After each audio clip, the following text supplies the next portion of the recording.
Okay, so Jeanna.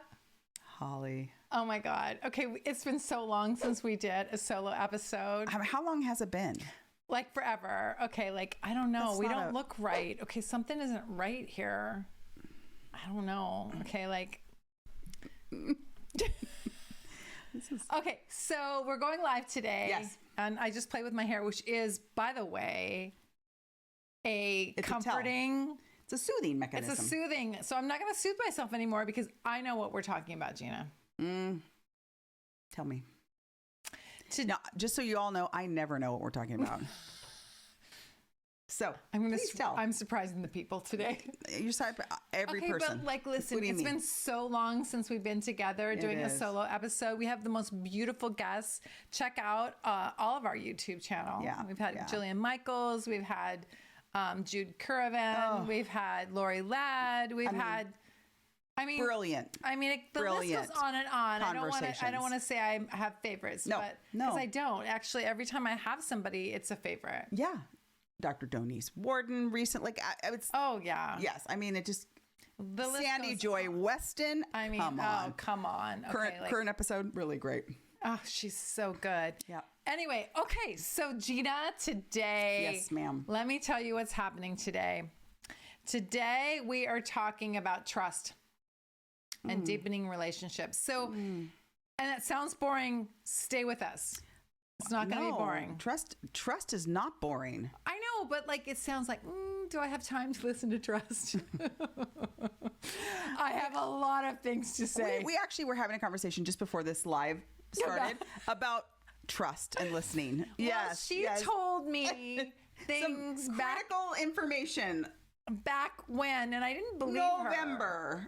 And just today. It's almost May. It's May, April 30th. Basically May. It's almost May Day. Yeah. And now I'm finally getting... And I'm like, why did I touch him? I have no idea. Yeah, I know. I still don't know. If you could tell me why I do the things I do. No, I know. That's up to somebody else. I will just tell you what I observe at the moment, and you can... deny it for a good 6 to 8 months, and then eventually you do come around. I mean, it is true. I am a consummate flirt, and it's in my DNA. I fall in love. I fall out of love. It's very quick. I'm fickle. Okay, so what can I say? Okay. I don't know. I guess it might have happened. That might have happened that night. I have no idea. I'm just telling you, I can see when it occurs and when it doesn't occur. Yes, yeah. And I'm moving on. Okay, yes, Jeanna. So I understand. I know. Okay, so listen. We're streaming live, but we normally actually package this up into a nice video. So I'm going to figure out how to do. We'll figure out. Well, we might actually delete the live. Who knows? Yeah. And package it up and go to my university because we're going to break YouTube stats. And I love it. On trust and deepening relationships. Yeah. If you open YouTube someday down the road and it's our two lovely faces that welcome you, you'll know we won. I know. It's true. We won. Okay. We are winning. Okay. Because you know what? Here's the thing. We're going to get really honest here, and you have a lot to give to this, and so do I. We're gonna get really honest, we're gonna get really raw, and this is a form of blackmail. You do understand that. I have free will. I guess. Well, we'll see. Okay, we'll see. I'm usually a very open individual. So this morning, me and my new boyfriend, Chat GPT, because he tells me everything I want to hear. He's like, "You're beautiful today," as you call Spicoli. him. I call him Spicoli. So Spicoli says, God, you're so smart. Does he? Okay. Yeah. He's like, Holly. I need to be friends with him. I mean, like, I get the validations from Chat that I don't get from it. We're going to talk about this neediness. Okay. Like, we're going to talk about this, that I don't need to go outside myself. I don't need Chat GDP, which is Spicoli. So you guys, we named it because it's smart and dumb all at the same time. Like, there's all of that wrapped up. And for the people that have, but he's so cute when he's dumb. I mean, it's worth the. I think you might want to do him. Yeah, maybe. Yeah, I mean, maybe. I mean, if he can ride a wave, I'm there. I don't know. I'm not into dumb You asked people. for honesty. I There mean, you go. that's your honesty. Mine, I would be like, yeah, no, let's get you on the upswing. Okay, not on the downwave, on the upswing when you're being smart. Okay, so my new boyfriend, Chat GPT, because I need my boyfriend to be smart. Okay, so. And since I don't have one right now, that is my new boyfriend. So we had this conversation this morning. Yep. I call it a conversation. You could call it whatever you want. And An inquiry that he answered. well, he did. He did not ask these questions, but I'm going to ask these questions of you because he inspired me. Okay. Like all good boyfriends should do is inspire you to be the best Version of yourself. Absolutely. Okay? I don't think that's inspire them. I actually don't think that's just for boyfriends. It's friendships. It's all the way around. Right now, we're talking about boys. So, Yes. all right. So, Well, I've got some questions for but you. Yeah, keep going. and these are not from Chat. These are from Holly, Okay. which Holly can rival Chat. Do you have to answer these questions too? Oh, I'll answer all of them too. You're not alone in this. There's no way I surprise you and you go it alone. Okay. Well, that's All right. Have you said yes when you really wanted to say no? Oh, yeah. Yes. All right, me too. Recently. Do you avoid conflict? You know, I've gotten better at that. But you used to a lot. Oh, I would veer off the course and go way around town through the over You're the going over through a the matrix.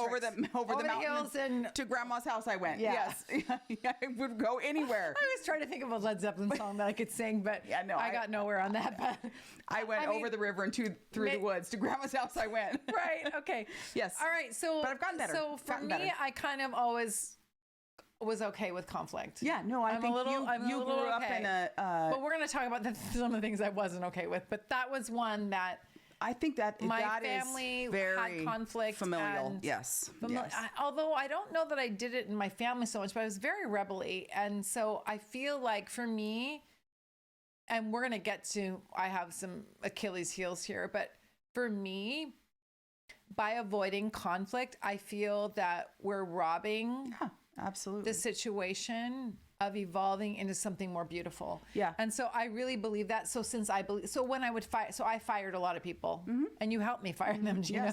Yes. I was just going to say, I think my job created a muscle that I did not have as a child. Yeah. Yeah, you did. It Yes, did as yes. an HR. Because so Yes. she was HR. Yep. So those of you that don't know us, we worked in corporate job for 20 some years and I'm a firer. Yeah. And what does that mean? Yeah. That doesn't mean I'm callous and cold. That actually means that I'm juicy and loving. Yeah. Well, I mean, that just doesn't sound right. I mean, we don't let her be juicy and loving at work. I never let that.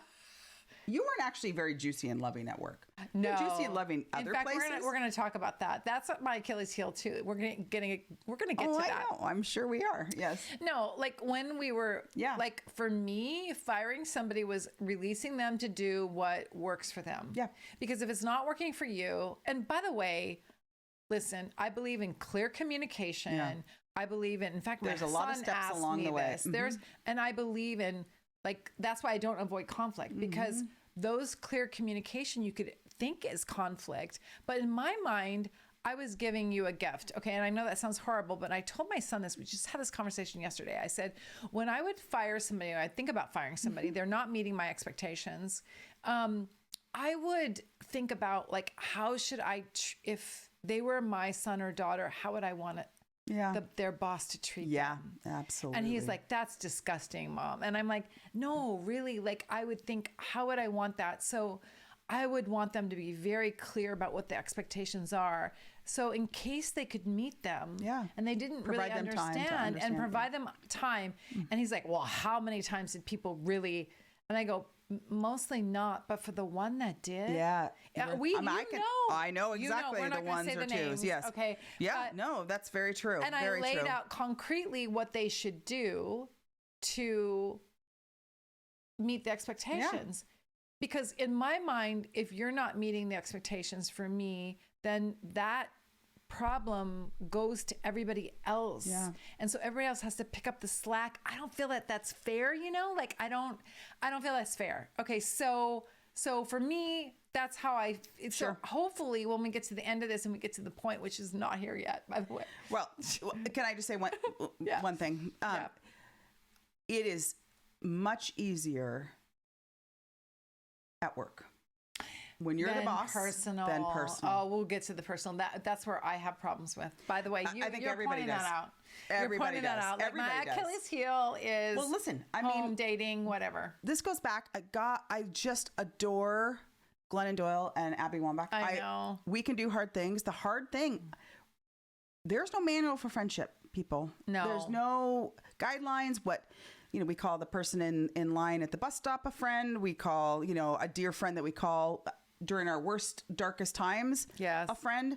What's the difference between those two people? A lot, like a massive difference. And so and the rules of engagement and what everyone needs when it's on an equal playing field where you are choosing to be friends is very different than being a boss at work. So Well, and I think, I like that parking lot. And I will just say from that parking lot standpoint is I feel like you have to give your friends grace too. Oh, 100 And more grace than the people that work for you. Absolutely. And Agreed. because through work, I mean, you think about work and or your friendships. Let's just start with work because that's where we're at right now. But you spend so much time there and it's a petri dish of healing for you. Yeah. It triggers all these things like he's stupid, he's an idiot, he wants to over communicate. I remember all these stories I used to say and I'm like, okay, wait a minute. These are all about me. Yeah. And then friendships are the same thing. Sometimes it's in a more loving way. Yeah. Usually work can be loving. It can. I didn't have it in a loving way for me, but some people can have it. And and you've had it before in a loving way and and a not loving way. So you know the difference. I don't know the difference. Right. No, I agree. I get that. Yes. Mine has all been negative. Right. And so, but with friendships it's different. Like it can come in a beautiful loving way and it can come in a not great way, but giving everybody grace and trying to understand everybody's perspective is such a beautiful thing. I go on. All right. Okay. So at least she warns us when she keeps going. I do. Do you worry about what your friend or your partner will think? So you withhold your true feelings? With friends and partners, yes, like your closest people. For a while, I usually you'll fess up after a while. Well, it's more of a I sit back and kind of watch before I say anything because sometimes stuff like that, those harder things, I'm trying to figure out why they. Especially with, longer term relationships. Why are they popping up now? Why is it? Because it could be your own trigger. Correct. It's like within you. There's something about you that needs Yep. So but eventually I do. I probably don't do it. I definitely don't do it as quickly as I do at work. Looking in the mirror is really important. At work, you should always look in the mirror. For sure. And with your friends, that's really good advice. But yes, I've done that too. Yes. So yes, eventually I do.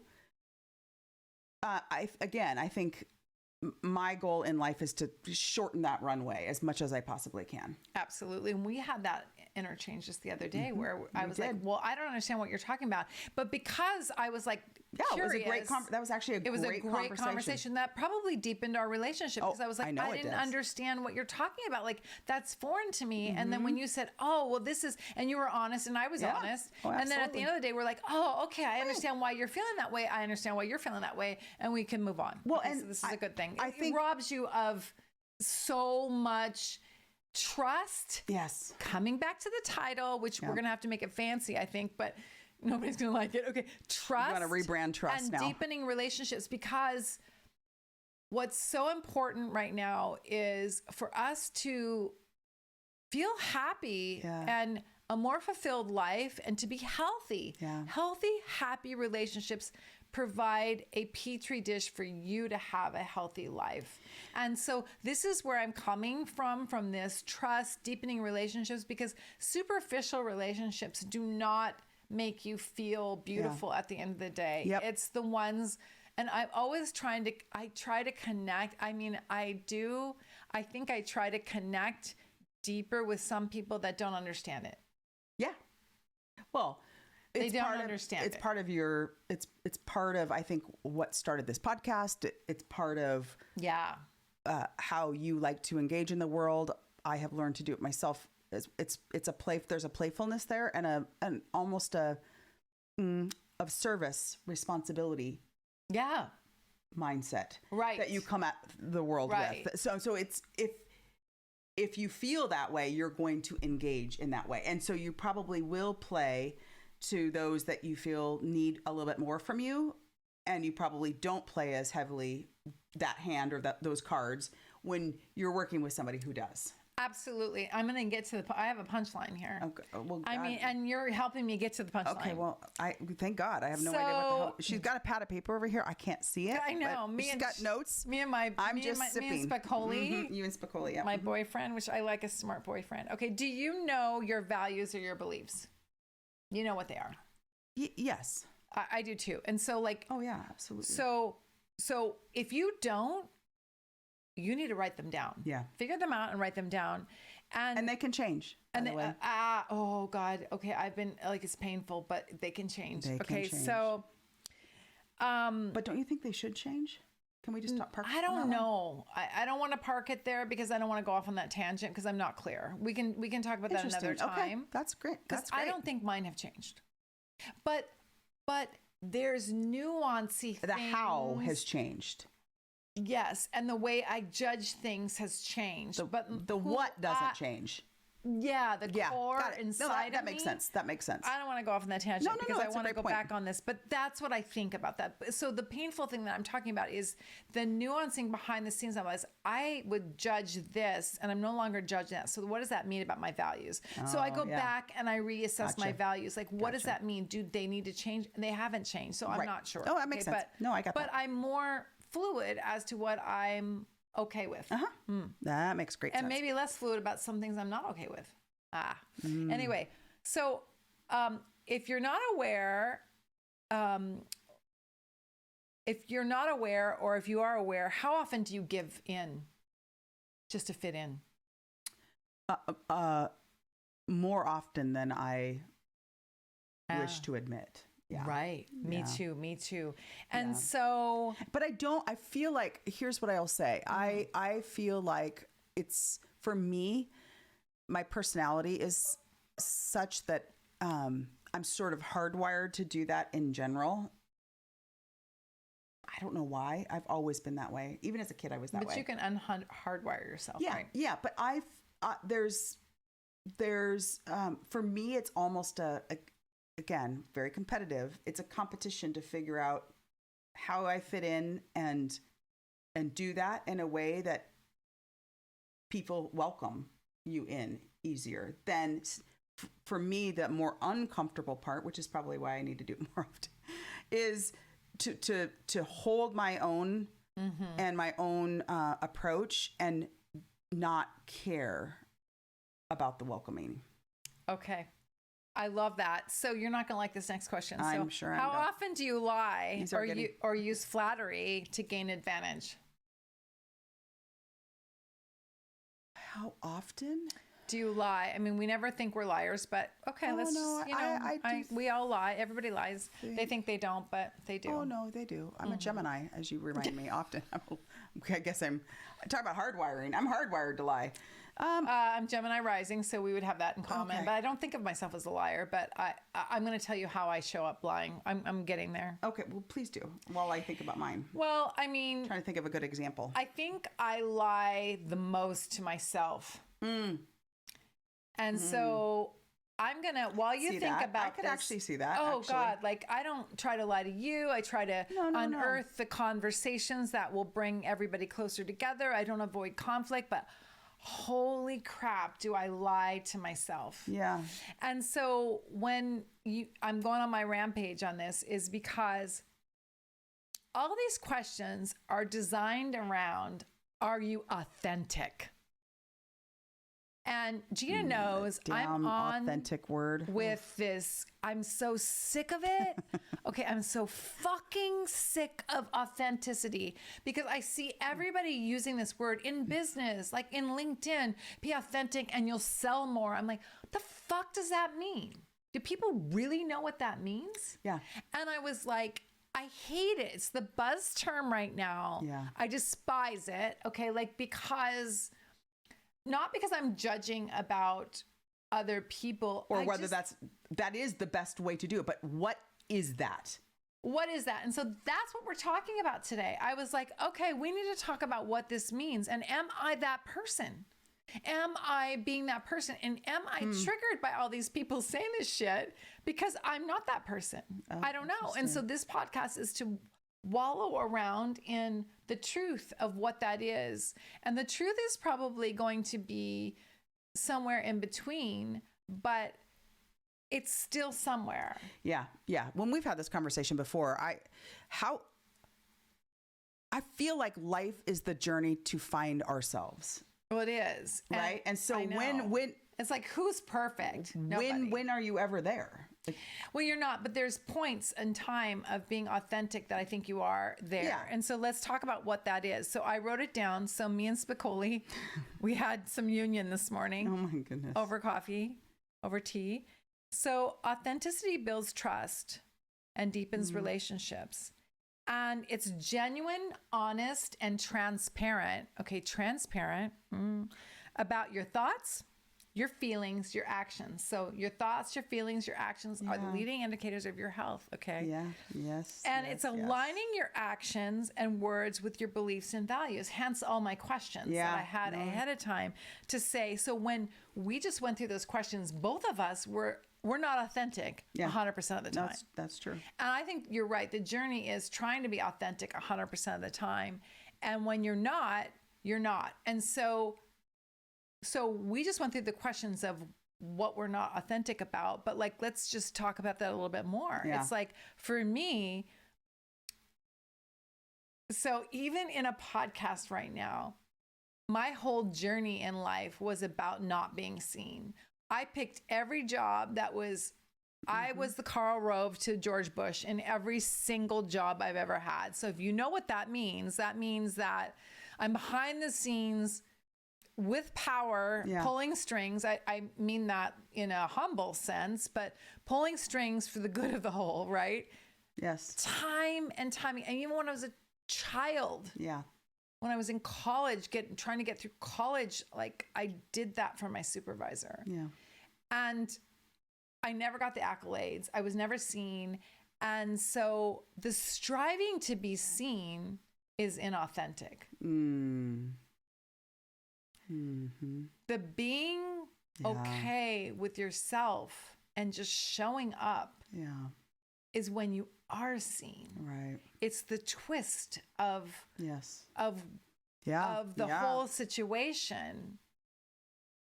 And you know, I feel like the striving is counterintuitive to what we try for. So when you're, for your example, when you're trying to fit in or you're telling nobody thinks they tell lies, but we do. Okay. And I'm like, the other thing I was like, you know what? Okay. So for me in dating, I have this, and even with my ex-husband,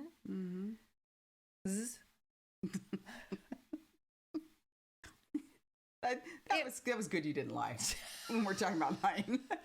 Well, I was like, does it pertain to one or more? Okay. Oh, right. All right. So when I think about that, I was like, well, you know how people date and they try to like be the person the person wants. I've never been that person. No. Okay. However, let me tell you what person I have been, which is not authentic. So you got to look at this shit from all angles. Okay. So I was always in competition. Yes. To prove that I'm smart. To prove that I'm capable. I should have been less smart and capable, that my load wouldn't have been so big. But But have you guys all seen the dancing birds that mate? Very similar. The puffing and the bouncing around to get attention. the dance between the birds. It's so fucking You can bad. YouTube this actually on YouTube. After you're done watching this, go check out mating birds. Very similar. Keep going. I mean, I know you're enjoying this because I am. I haven't figured out how to fix that yet. Like, it's like, okay, I don't need to. So in this switch from corporate to non-corporate and then not knowing who I am, there's an identity thing. It's like, I'm like, okay, well, I don't need to prove that I'm smart. I don't need to prove that I know math. I don't need to prove that I'm a creative. I don't need to do that. But that crops up. And when that crops up for you, you're not authentic. Yes. And when you're not authentic, you can't actually administer or show the light to other people. Yeah, that's so true. when we don't show up and we're sitting on the podcast and we're not being authentic, that's why I have to be honest about that. I mean, as honest as I can be, because we lie to ourselves. Yeah. You know, and how many years did I lie to myself? And you know this, Jeanna. Yeah. So when we talk about this, I'm great at conflict. Yeah, there's some things I do really well at. Sure. Yeah, I don't try to sugarcoat myself when I'm dating, but somehow I'm in competition with them. Who's smarter, who's sicker, who's done more, who's there's a constant competition, which is unhealthy and negative. It is. And so where are we really lying to ourselves? And so let's talk about the chameleon. So being a chameleon, so I used to go, I'm so great. I can be everything to everybody. Yeah. And there's a beauty in you can be a chameleon and show up for your clients, for your customers, for your friends in a way that you're still authentic to who you are, but you are, I love the word shapeshift. You're shape-shifting to help them and guide them as a guide. Yes. And then there is a chameleon, like, I know I'm going to figure out what you want and I'm going to deliver that to you so that you like me, approve of me, think I'm smart, so that I'm seen. All these things that are not helpful to any one of us. Right. But, I do think in life, in the human experience, we're all just hoping to be seen. Right? Oh, I think so too. But the striving of that takes you off course. It does. Well, and to your point, you employ parts of yourself or an approach to that is inauthentic to get it. Yes, absolutely. That's how important it is. I know. That it will veer you off from your natural state of being because it's that critical to get, right? And what I notice is in a state of change or flux or in a state of stagnancy. Yeah. And nobody's going to want to think they are, but like I was at the same job for 20 some years, Jeanna, you are too. You get to a point where, you need to reinvigorate. Where are you not aligning with your values? Where are you not showing up? Where could you be more? Where could you be more authentic and deepen the relationships within your workplace, at home, with your kids, with your husband, with your loved ones? And I mean, it's an invitation to really take so let's bring this home. Is like, it's an invitation to really look at what areas of your life are you not showing up authentically? Yeah. Where are you lying to yourself? I think before I lie to somebody else, I'm going to lie to myself. No, I don't like him, or no, I don't, I don't. Yep. Whatever. I don't know. I'm making shit up right now, but you are believing that. I do. When you say that to someone else, I'm believing you believe in it yourself. So when I say, I'm not sure you're right, like you get offended for me, like you don't believe in me. And I'm thinking, well, no, I'm just not sure. I'm just not I don't know, because I'm lying to myself. A lot of the things that we have very intense conversations, the things that she hits on are probably one of my biggest things I need to overcome. And so I'm like, oh, I'm not sure, but I'm not sure, not because I don't trust her or believe in her. I'm unsure because I'm lying to myself, or I'm not clear with myself what I'm doing. That's exact. I was just going to say this. Yeah. Honestly, if I'm, especially on those things that are really critical for me personally in my own life, that are my choices, people can see it. But they're mine. It's you're not ready to acknowledge it yet. There's a readiness to all of this, because then you have to. Then there's the what? It's painful. Like what? Right. What do you do when you haven't been telling your husband that you hate the way he chooses food? I mean, I made that up, but like whatever it is, like you need to have a drink before you come home or with your husband, because you can't stand what he talks about. Mm-hmm. I mean, that's a real thing for a lot of people. Yep. And or your friend group is superficial. Right. What do you do about that? Do you get rid of them? I mean, I don't know. Like, you have to take action. There's a lot. And it's painful. It's like, action painful. and change is painful. And I invite all of us to step in little by little into those painful caverns. Yeah. I'm not there 100%. No. You know, and but I do think I have a lot of pain right now, but yeah. you know, like our changing of who we were to where we want to go is a painful process. Yes. And like, it doesn't serve us by lying to ourselves. Mm-hmm. No, I completely agree. And I think, you know, I think we also just really need to not beat ourselves up and beat each other up over it. You know, I know your heart. I hope you know mine. Yes. Nothing is, nothing's malicious or intentional. It is just where we are both at personally, that we all are going through stuff. Everybody is. We're at this point, and thank God you have people who can see it and keep pushing you in a healthy way. Yeah. Because it's otherwise people shut down and they just aren't going to go there. So it's, you know, I think sometimes we aren't, for me personally, I'm not transparent until I know I have enough that I can feel comfortable saying, here's what I'm seeing. Here's my concern. Here's an example of, or a couple of examples of. And sometimes I don't want to see it either. Friends don't want to see that it. with yourself? Oh, 100 and Yeah. Yes, I think we all are. We all prioritize others ahead of ourselves all too often. So yes.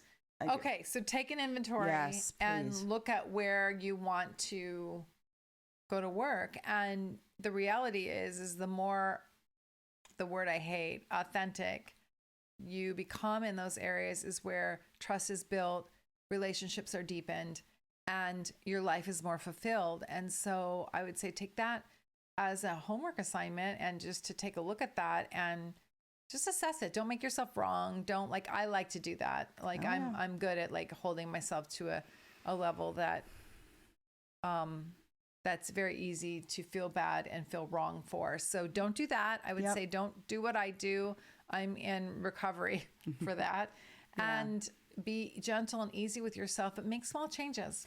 Yeah. And I think, you know, I think if you are intentionally being inauthentic, I think we should hold ourselves to a higher standard on that sort of, I would beat myself up over that. Cause that's just,